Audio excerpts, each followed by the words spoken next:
Hello, magburo tayo ng kamyas. Turuan ko kayo kung paano magpuro ng kamyas. Ito, nahugasan ko na at naanuhan na ng tubig. Natining na yung tubig, tuyo na. Gagawin natin ay tusok-tusukin natin ito ng tinidor. Ayan. Tusok-tusok lang.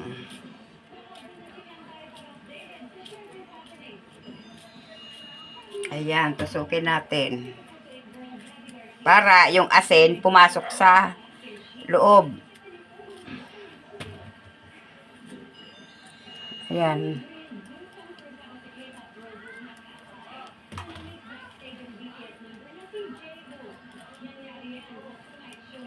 Ayan, tapusin muna natin.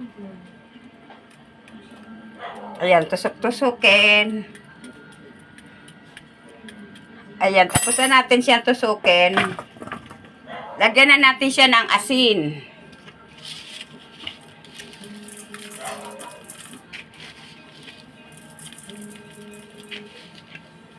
Ayan, asin.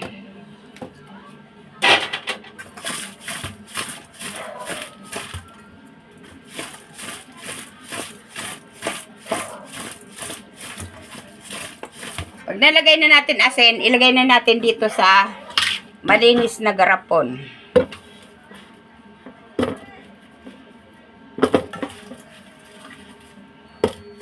Ito, binigay lang ito nung anak ko, kamyas. Pag nakakuha siya doon sa kaibigan niya, binibigay niya rito.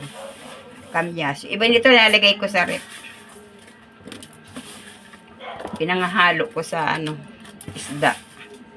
Ito, pag naburo na, pwede nyo nang gamitin ito sa mga isda. Sinigang, paksiw.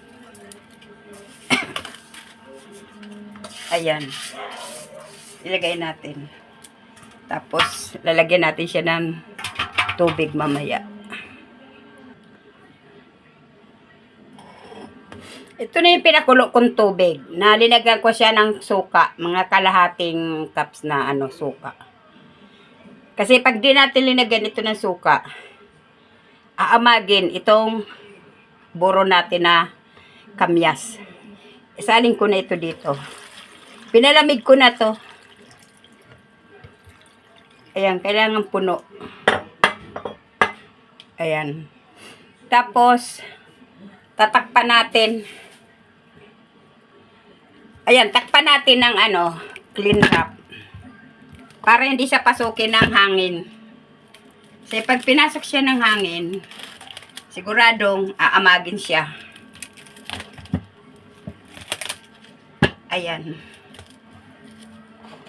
Tapos ilalagay natin ito sa hindi mainit na lugar para di siya aamagin. Ayan, pwede nyo nang pang sahog-sahog ito sa pag nagsinigang kayo, paksiw, nagluto kayo ng bagoong alamang, pwede na to. Salamat!